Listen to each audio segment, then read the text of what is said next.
In this lesson we're going to look at how to label the triangle with three names for each side. In Pythagoras you learnt one of the sides already, but in trigonometry we label all the sides of the triangle. Now just at the start here we're discussing the fact that trigonometry works to calculate sides, which also Pythagoras does, and in the last lesson we mentioned that trigonometry works out unknown angles too. And we're also just using right angle triangles at the moment to do this. So if you look at this triangle here, the first thing we're going to do today is we're going to learn to name the triangle, or the sides in the triangle. Now you should already know that the hypotenuse is the longest side in the triangle, and that's found opposite the right angle, so this line here is called the hypotenuse. Now the next side we're going to label is the opposite side, and the opposite side is the side that you'll find which is diagonally opposite the angle. So in this case the angle is here, so this side will be the opposite. So we label that here. Just a point of note, if the angle was up here that we were using for the calculation, the opposite side would be down below. And the last side, if you get these two right, the other side is going to fall into place. It's called the adjacent, and you'll always find it just below the angle.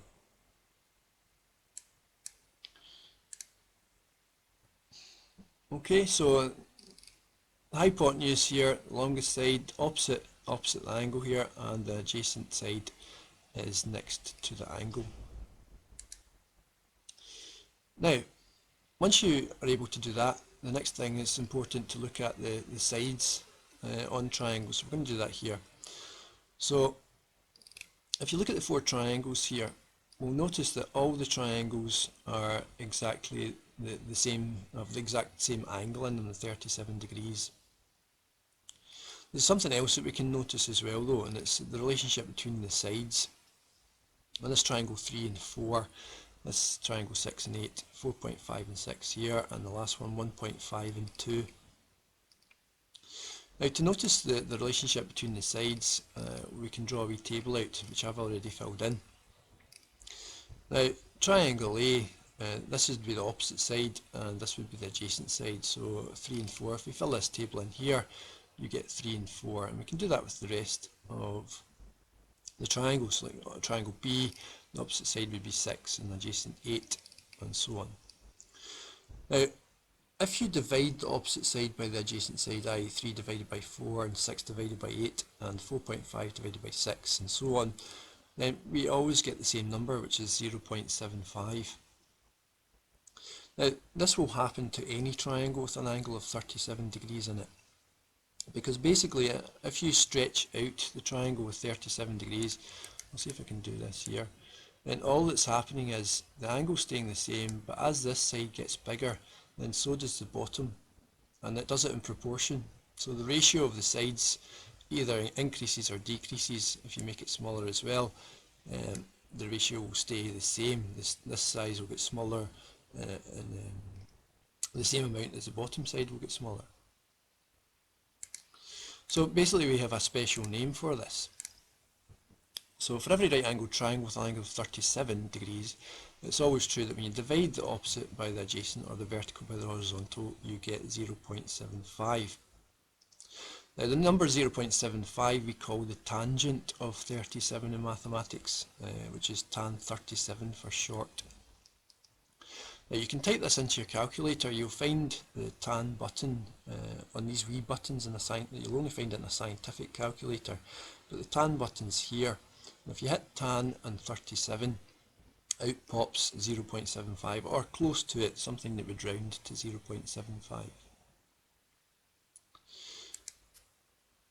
Now the thing is, when you change the angle in the triangle, say to 31 degrees, and then you measure the opposite and adjacent, and you divide them, then a funny thing happens. When you divide the 3 and the 5 in this case, you get 0.6. And if I drew another triangle with 31 degrees in it and divided the sides, 6 divided by 10, I get 0.6. Another triangle here, 31 degrees, divides 7.2 if you measured that by 12, and you get 0.6. And basically if you drew any triangle out with an angle of 31 degrees, measured the lengths as accurate as possible, the vertical and horizontal, and if you divided them you would get 0.6 degrees. So this is called the tan of 31, and you can check that in your calculator. If you hit tan 31, out pops 0.6. So we can come to a basic definition then for the tangent of an angle. The tangent of an angle is defined as the opposite over adjacent, and there's a formula for that in maths. Now, this works for any triangle, from the triangle having 0 degrees up to 90, or at 90 degrees it wouldn't actually be a triangle, it would need to go to 89. But every triangle has its own tangent value. So you could draw a wee triangle with 1 degree in it, divide the opposite by the adjacent, and that would come out with an answer. And if you hit tan of 1 in your calculator, it would produce the same answer. Now your calculator's been programmed already with all these values of tan 1 up to 89 and beyond actually, but we'll not talk about that right now. It used to be in the older days that people used tables, trigonometric tables, because they didn't have scientific calculators. But you're lucky you have these scientific calculators pre-programmed with all the tan values that you need to use. Now we'll look at how to do calculations in the next lesson.